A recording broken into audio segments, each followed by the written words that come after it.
Assalamualaikum warahmatullahi wabarakatuh. Salam sejahtera untuk kita semua. Semoga pada hari ini kita semua dalam keadaan sehat walafiat. Bagaimana? Selamat berjumpa kembali dengan Ibu dalam materi simulasi dan komunikasi digital.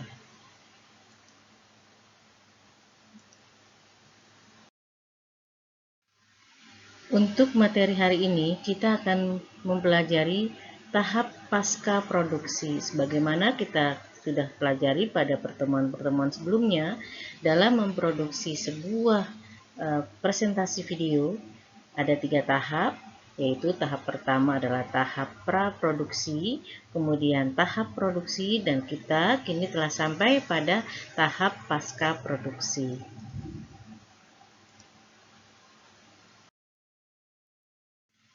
Pasca produksi adalah suatu kegiatan yang pada dasarnya adalah kegiatan editing, yaitu kegiatan yang merupakan proses menyusun dan menata hasil rekaman gambar menjadi satu keutuhan berdasarkan naskah.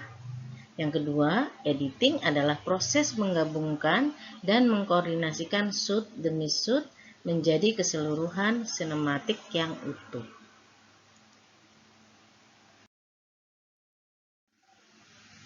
Tahapan editing terdiri atas 2 tahap. Tahap pertama adalah mengambil rekaman, memilah dan mengatur, dikombinasikan menjadi adegan secara berurutan, dan tahap kedua adalah merakit komponen-komponen dalam bentuk akhir visual.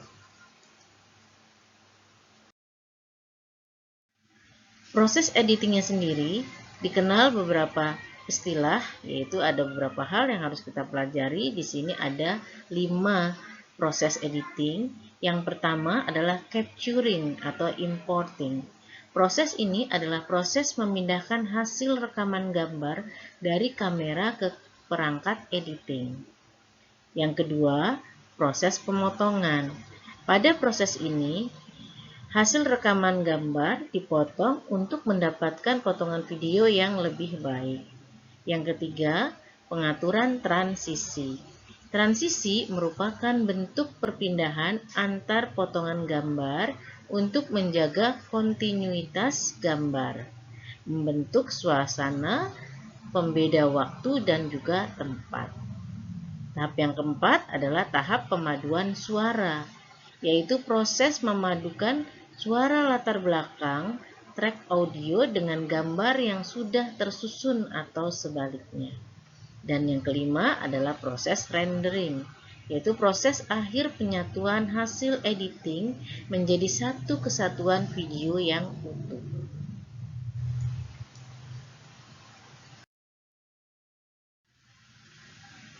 Setelah mengetahui proses editing, tadi disampaikan ada suatu proses transisi. Nah, transisi sendiri ini jenis-jenisnya ada 4 macam, yaitu transisi cut atau cut to. Cut to berfungsi sebagai perpindahan antara transisi dari satu gambar atau adegan ke adegan yang lain secara langsung. Cut digunakan untuk menyatukan kesinambungan cerita, menggambarkan detail objek, menciptakan suasana kejadian tegas, tegang, atau semangat. Yang kedua adalah dissolve. Dissolve berfungsi sebagai jembatan potongan gambar yang secara berangsur-angsur terjadi perpindahan gambar. Dissolve digunakan untuk menciptakan suasana kejadian romantis, halus, mengalir, sedih, dan juga untuk menyatakan waktu lampau atau lamunan masa depan. Yang ketiga adalah wipe.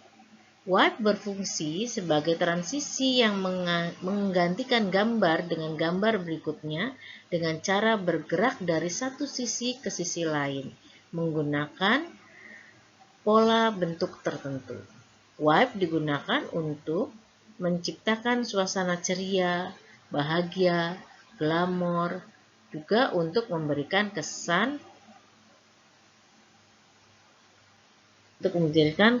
retro, ya. Yang keempat yaitu fade atau fading. Fading berfungsi sebagai transisi yang menggantikan gambar dari gelap perlahan-lahan menjadi tampak gambarnya atau fade in. Atau dari gambar berubah secara berangsur-angsur menjadi gelap atau fade out.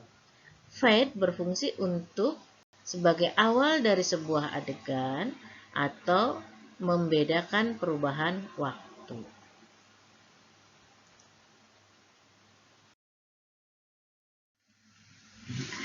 Aplikasi pembuat atau mengedit video. Saat ini banyak orang menyukai kegiatan mengedit video untuk memproduksi hiburan video berbalut vlog yang menarik. Menariknya, kegiatan edit video selain bisa dilakukan lewat personal komputer atau PC, kini juga bisa melalui smartphone. Pengguna pun tidak perlu repot-repot mengirim atau memindahkan file dari PC ke ponsel ketika hasil edit video sudah selesai. Macam-macam aplikasi untuk membuat atau mengedit video bisa kita jumpai di Play Store. Silahkan tinggal dipilih, ini ada beberapa contoh penggunaan aplikasinya. Banyak ragamnya, ada Movie Maker, ada Cup2Cup, ada KineMaster, kemudian ada berbagai macam lagi aplikasi yang tersedia. Nah, ini silakan dipilih mana yang disukai, disesuaikan dengan kebutuhan. Nah, contoh yang akan saya berikan di sini adalah aplikasi Windows Movie Maker. Ini adalah aplikasi standar yang digunakan, yang tersedia dari Windows bagaimana untuk membuat video. Editing dengan Windows Movie Maker. Nah, kita bisa lihat di sini bahwa pengertian dari Windows Movie Maker ini adalah salah satu aplikasi yang digunakan untuk menambahkan efek visual atau menambahkan redaksi singkat yang berhubungan dengan video yang sedang disunting. Format dari file hasil rekaman yang dapat diimpor ke Windows Movie Maker adalah format video ASF, AFI, WMV, MP4, MPEG-1, MPEG, MPG, M1V, dan MP2. Dan file audio berformat WAV, SND.AU, .AIF, .AIFC, .AIFF, .mp3. File Windows Media berformat ASF, WM, WMA, WMV. File gambar berformat BMP, JPG, JPEG, JPE, JFIF, GIF, dan PNG.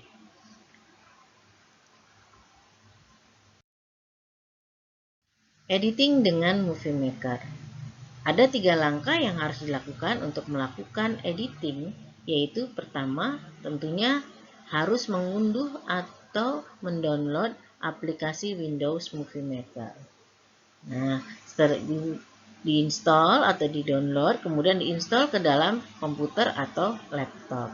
Yang kedua, setelah terinstall adalah membuka aplikasi Windows Movie Maker. Jadi, aplikasi yang sudah diinstal ke dalam PC ataupun laptop kita harus diaktifkan lebih dulu dengan cara double klik pada nama aplikasi. Yang ketiga adalah mengimport video yang akan diedit. Caranya dengan mengklik tombol pada import video yang berada pada sudut kiri atas dari tampilan layar, yaitu pada section capture video. Nah, di sini ada tertulis import video. Nah, kita lihat tampilan yang akan muncul pada saat kita sudah mengaktifkan Windows Movie Maker. Ini adalah tampilan awal pada saat kita membuka dan mengaktifkannya.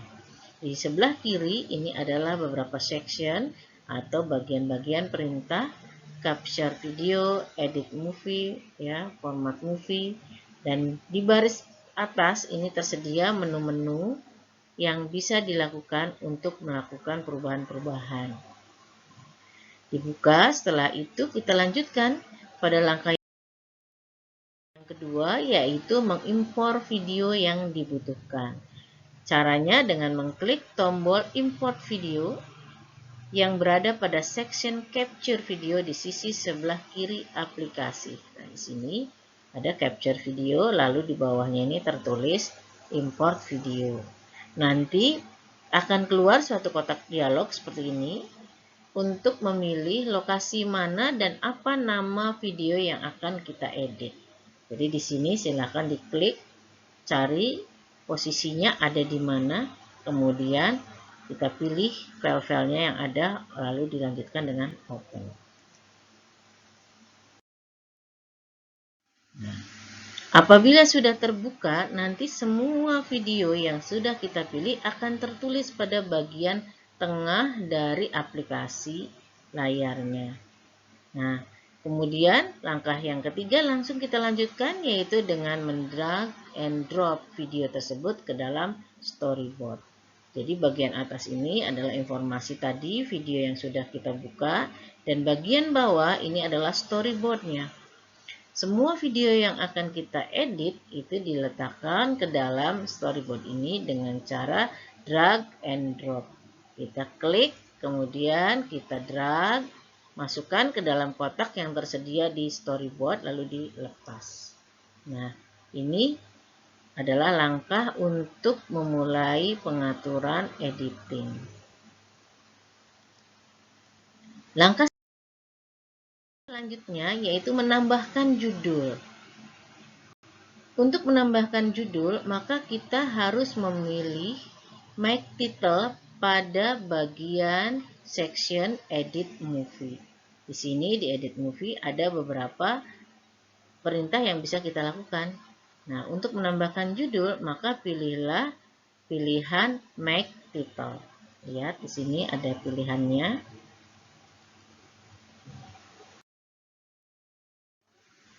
Setelah menentukan make title, dilanjutkan dengan memilih letak judul. Jadi langkah berikutnya adalah menentukan letak judulnya. Letak judul ini ada 4 macam.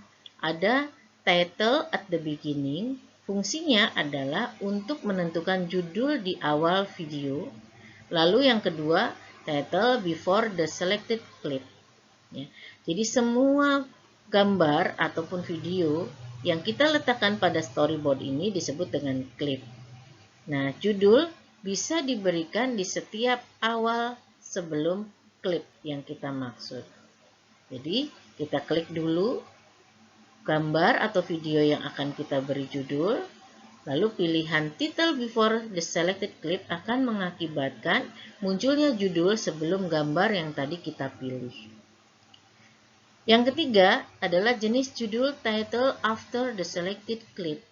Jadi judulnya itu akan ditampilkan setelah klip yang kita pilih. Dan yang terakhir adalah jenis judul credit at the end. Credit at the end ini akan menambahkan judul di akhir keseluruhan video. Jadi pada saat video akan berakhir, maka kita bisa menambahkan credit title-nya.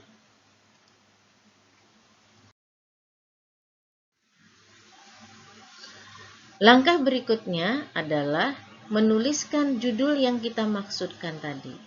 Jadi kalau kita memilih title at the beginning, maka nanti akan muncul kotak dialog untuk menuliskan apa judul yang akan kita berikan. Begitu juga dengan jenis-jenis letak judul yang lainnya. Contoh di sini adalah tulisan simulasi pembuatan video. Dituliskan, kemudian nanti tulisan ini akan berada di awal video dari storyboard kita. Apabila sudah, ketikkan tombol Done, Add Title to Movie. Sini. Kita lanjut. Nah, ini adalah judul yang tadi sudah kita isikan. Kita masukkan, tertulis di awal dari video yang kita buat. Jadi di dalam storyboard letaknya pada kotak yang pertama. Ya. Nah, untuk memberikan setiap judul pada setiap gambar atau video yang kita buat, maka ulangi lagi langkah yang tadi dari mulai menentukan jenis judulnya sampai dengan terakhir untuk semua kredit atau judul. Boleh dituliskan di setiap gambar, boleh juga tidak. Itu semua tergantung dari kebutuhan masing-masing. Yang terakhir adalah membuat transisi. Ya. Ini bukan terakhir sih sebenarnya. Ini bisa dilanjutkan pada langkah berikutnya, yaitu membuat transisi. Yang pertama adalah pilih section Edit Movie. Kemudian pilih tombol View Video Transition. Yang ketiga, pilih video transisi yang Anda inginkan. Lalu drag and drop pada kotak kecil di antara video yang ada pada storyboard. Seperti apa tampilannya? Kita lihat di sini. Pada saat memilih transisi, maka nanti akan terlihat di tengah-tengah ini, ya, ini adalah memilih video transisinya, nanti akan muncul sebuah kotak kecil antara video yang pertama dengan yang kedua. Di sini kotak kecilnya akan kelihatan. Nah, sedangkan ini adalah jenis transisinya. Jenis-jenis transisi ini dapat Anda lihat perubahannya pada video nanti, yaitu pada kotak hitam yang ada di sebelah kanan. Nah, caranya semua jenis transisi ini kalian drag and drop. Jadi diklik lalu di drag, digeser, terus masukkan ke dalam kotak kecil di antara gambar video yang sudah kita masukkan di dalam storyboard. Setiap perpindahan gambar ini kalian bisa memberikan tampilan transisi yang berbeda ataupun disesuaikan dengan kebutuhan.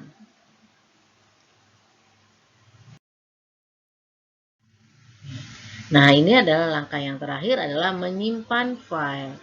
Menyimpan file itu ada dua macam, yaitu menyimpan dokumen projectnya dan yang terakhir adalah menyimpan dengan cara mempublish menjadi sebuah video. Kenapa hal ini perlu dilakukan? Menyimpan dokumen project diperlukan apabila kita akan membentuk beberapa versi dari sebuah dokumen yang sama. Atau jika kita ingin mengedit atau memperbaiki, kita tidak perlu mengulang dari langkah awal, tapi dengan cara membuka kembali project-nya. Nah, untuk menyimpan project tersebut, setelah kita memilih pilihan file save project, maka tentukan lokasi dan memberi nama file. Begitu juga pada saat mempublish file project menjadi video, langkah berikutnya adalah menentukan lokasi tempat penyimpanan dari file tersebut dan memberi nama videonya.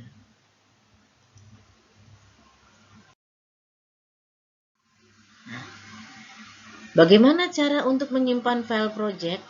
Kita bisa melihat pada menu dari Movie Maker tersebut, ada sebuah menu, maka pilihannya nomor 1 adalah klik file dulu.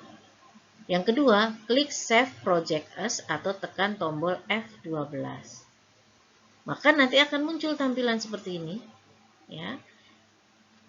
Posisi ini dimaksudkan untuk menentukan lokasi tempat penyimpanannya. Kalian bisa klik di sini, lalu pilih folder di mana kita akan menyimpan dokumen videonya. Yang terakhir baru memberi nama atau mengubah nama pada bagian name berkas. Nama berkas di sini dituliskan, kemudian klik tombol save.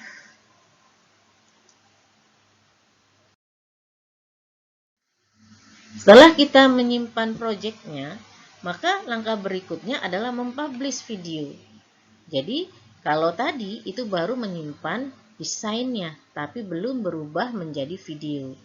Untuk merubah menjadi video, kita harus mempublishnya dengan cara dari menu klik file, kedua klik publish movie atau tekan tombol Ctrl P, kemudian pilih di media mana kita akan menyimpan videonya. Sebagai contoh, disimpan di My Computer atau komputer kita, kemudian pilih Next. Yang keempat, mengubah nama video dan direktori tempat kita menyimpan. Yang kelima, mengatur pilihan kualitas gambar. Pilih best quality atau kualitas gambar yang terbaik agar video kita memiliki kualitas yang bagus, kemudian klik publish. Nah, setelah melakukan klik publish ini, maka nanti akan muncul proses mempublish dalam bentuk prosentase. Tunggu sampai selesai 100%. Jika sudah selesai, klik finish. Kita lihat bagaimana tampilannya. Nah, ini adalah bentuk tampilan pada saat menentukan penyimpanan publish-nya di disk komputer atau di my komputer. Kemudian pilih next. Ini diminta memberi nama atau mengubah nama videonya apa yang akan kita buat. Kemudian tentukan publish to ini adalah menentukan lokasi atau direktori ataupun drive tempat kita menyimpan videonya. Dengan cara bagaimana? Tekan tombol browse, kemudian silakan dipilih direktori yang dituju. Berikutnya adalah menentukan kualitas gambar. Di sini ada best quality, pilih untuk kualitas yang baik, kemudian klik publish pada tombol di bagian bawah ini. Ya. Demikian cara membuat video, mengedit video dengan Windows Movie Maker. Dengan demikian, pembuatan video menggunakan aplikasi Movie Maker. Selanjutnya, Anda bisa mengunggah video yang Anda buat tadi ke dalam situs YouTube. Nah, pada materi berikutnya, kita akan belajar bagaimana membuat video tadi bisa ditampilkan, diunggah ke dalam YouTube. Nah, demikian untuk materi hari ini. Semoga sudah jelas materinya. Kita akan lanjutkan pada video-video berikutnya. Terima kasih sudah menyaksikan video ini. Semoga bermanfaat. Assalamualaikum warahmatullahi wabarakatuh.